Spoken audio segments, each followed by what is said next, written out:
What happens when the most secretive nation on Earth, a country known for its ironclad control over every aspect of life, begins to crack under the weight of an unexpected force? What if that force wasn't political dissent, economic collapse, or foreign intervention, but faith? Imagine a place where religion is forbidden, where even whispering the name of God could mean imprisonment or death. Now picture this. In the heart of North Korea, a small group of individuals begins to embrace Islam, a religion so foreign to their culture that its very existence challenges the regime's foundation. How did this happen? And what does it mean for the future of the world's most isolated nation? North Korea, a name that evokes images of military parades, nuclear threats, and a society shrouded in secrecy. For decades, the regime has maintained absolute control over its people, enforcing a strict ideology that leaves no room for dissent or deviation. Religion, in particular, has been systematically eradicated, replaced by the worship of the Kim dynasty. The state is the only god, and loyalty to the supreme leader is the only creed. But beneath the surface of this tightly controlled society, something extraordinary is happening. In the shadows, away from the prying eyes of the state, a handful of North Koreans are discovering Islam. For them, it's not just a religion, it's a lifeline, a source of hope and peace in a world that offers neither. This is the story of how Islam, against all odds, began to take root in North Korea. It's a story of courage, faith, and the unyielding human spirit. And it all started with a single Quran, hidden in the depths of a government archive. In a small, dimly lit room in Pyongyang, a young government employee named Jung Hene was going about his usual duties. His job was to catalogue and organize documents in the state archives, a task that required meticulous attention to detail. One day, as he sifted through a stack of old papers, he stumbled upon something unusual. A green-covered book with Arabic script on its cover. Curiosity got the better of him. He opened the book and began to read. The words were foreign, but their meaning struck a chord deep within him. "Whomever Allah wills to guide, he opens their heart to Islam," the passage read. Jung Hene didn't know it yet, but this moment would change his life forever. Over the next few weeks, Jung Hene found himself drawn to the Quran. He read it in secret, hiding it beneath his desk during the day and studying it by the light of a small lamp at night. The more he read, the more he felt a sense of peace he had never known. For the first time in his life, he began to question the ideology he had been taught since childhood. Jung Hene knew the risks. In North Korea, possessing a religious text was a crime punishable by imprisonment, forced labor, or even execution. But he couldn't stop. The Quran had awakened something in him, a longing for truth, for meaning, for something greater than the life he had been living. He began to share his discovery with a few trusted friends, including Kim Seong-min, a former diplomat who had encountered Islam during his time abroad. Together, they formed a small, secretive group of believers. They met in hidden locations, whispering prayers and sharing what little knowledge they had about Islam. But their activities did not go unnoticed. Lieutenant Park Jang, a high-ranking officer in the State Security Department, received reports of suspicious behavior among government employees. He ordered his agents to monitor Jung Hene and his friends closely. As the holy month of Ramadan approached, Jung Hene and his fellow believers faced a dilemma. Fasting during Ramadan is one of the 5 pillars of Islam, but in North Korea, skipping meals was a red flag that could attract unwanted attention. Despite the risks, they decided to observe Ramadan in secret. They woke before dawn to eat a small meal, then fasted throughout the day, breaking their fast with whatever food they could scavenge in the evening. It was a difficult and dangerous undertaking, but it strengthened their faith and their bond as a community. One night, as they gathered to break their fast, Jung Hene shared a verse from the Quran. "And whoever seeks a religion other than Islam, it will never be accepted from him, and in the hereafter, he will be among the losers." The words resonated deeply with the group, reinforcing their commitment to their newfound faith. Meanwhile, in the presidential palace, Kim Jong-un was grappling with a dilemma of his own. Reports of growing interest in Islam among his people had reached his desk. At first, he dismissed it as a minor issue, but as the reports continued to pour in, he began to take notice. Kim Jong-un had always viewed religion as a threat to his regime's stability, but something about Islam intrigued him. He had encountered Muslims during his travels abroad and had been struck by their discipline, their sense of community, and their unwavering faith. One evening, he summoned his advisors to discuss the matter. "What do we know about Islam?" he asked. The room fell silent. None of his advisors had expected this question. "It's a foreign religion, comrade leader," one of them replied cautiously. "It teaches submission to a higher power which could undermine loyalty to the state." Kim Jong-un nodded thoughtfully. "And yet," he said, "the Muslims I've met are some of the most disciplined and loyal people I've ever encountered. Perhaps there is something we can learn from them." A few days later, young Henne received a summons to the presidential palace. His heart raced as he was escorted into a grand, dimly lit room. Sitting at the far end was Kim Jong-un himself. "So," Kim Jong-un began, "you are one of the Muslims?" Young Henne nodded, his voice trembling. "Yes, comrade leader." Kim Jong-un leaned forward, his expression unreadable. "Tell me," he said, "what is it about Islam that has drawn you in?" Young Henne took a deep breath and began to explain. He spoke of the Quran's teachings, of the peace and purpose he had found in Islam, and of the sense of community it had brought him. Kim Jong-un listened intently, his expression softening. "And you," he said, turning to Kim Seong-min, who had accompanied young Henne, "what do you think?" Kim Seong-min, a seasoned diplomat, chose his words carefully. "Islam is not just a religion, comrade leader. It is a way of life. It teaches discipline, compassion and respect for authority, values that align with the principles of our great nation." Kim Jong-un sat back, deep in thought. "I want to learn more," he said finally.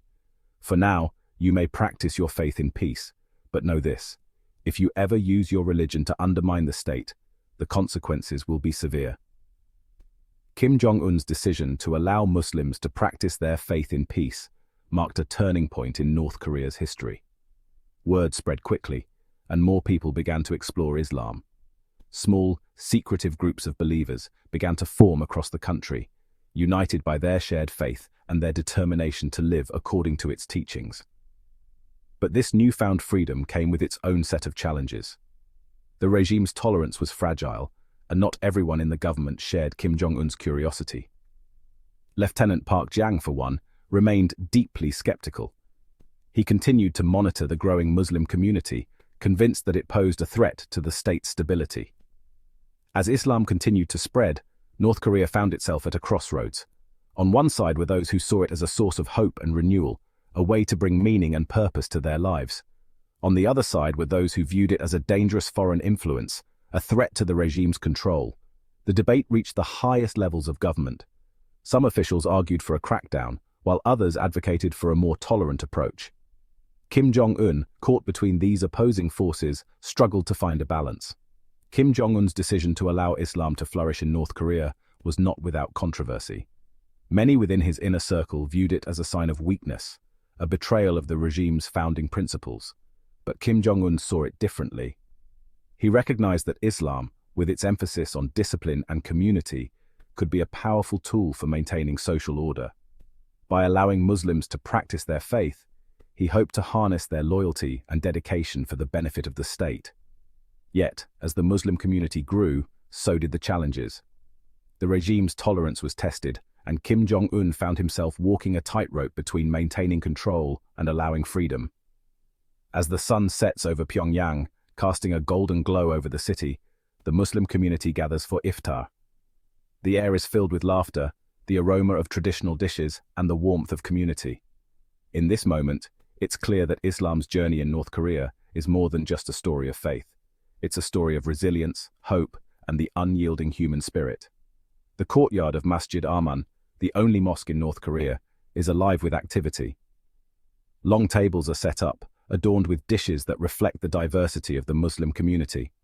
There's kimchi, a Korean staple, served alongside Middle Eastern favorites like hummus, dates, and lamb kebabs. Children run between the tables, their laughter echoing off the mosque's walls, while elders sit together, sharing stories and reminiscing about their journeys to Islam. At the head of one table sits Young Henne, the young government employee whose discovery of the Quran sparked this extraordinary movement. Beside him is Kim Seong-min, the former diplomat who became a mentor to the growing Muslim community. Across from them is Choi Min-soo, the university student who found solace in Islam after hearing the adhan for the first time. Together, they represent the diverse faces of North Korea's Muslim community, a community that, against all odds, has found a way to thrive. As the call to prayer echoes through the courtyard, the community rises, standing shoulder to shoulder. There are no distinctions here, no rich or poor, no young or old, no government employee or student. In this sacred space, they are all equal, united in their devotion and their shared humanity.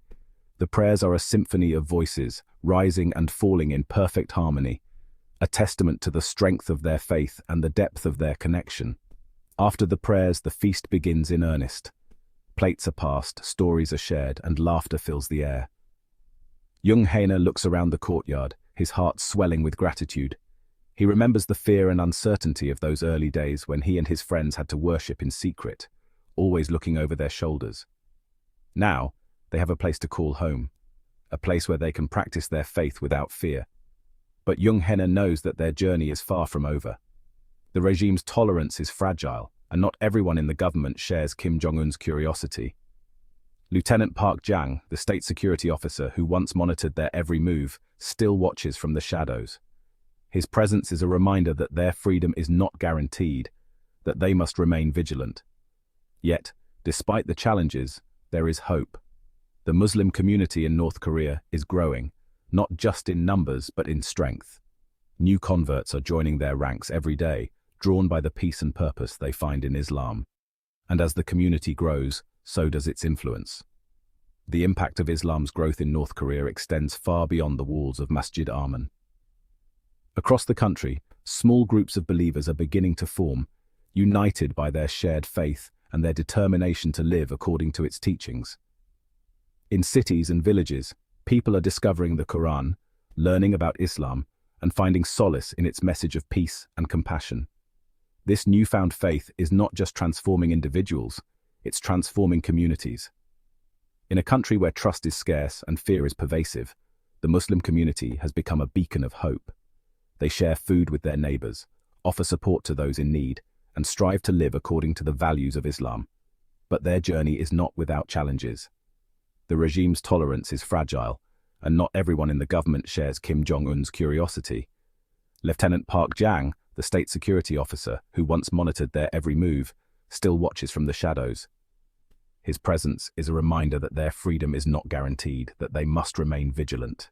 As the night deepens, the people begin to disperse, returning to their homes with hearts full and spirits lifted. The Grand Mosque of Pyongyang, now bathed in the soft glow of moonlight, stands as a beacon of hope, a reminder that no matter the challenges they face, they will always have each other. And so the story of Islam in North Korea continues, written not in the pages of history books, but in the hearts of its people. It is a story of faith, of tolerance, and of the unbreakable bonds of humanity. It is a story that reminds us all of the power of community, of the importance of coming together, and of the beauty that lies in our shared humanity. With that said, thanks for watching. And until next time, remember, even in the darkest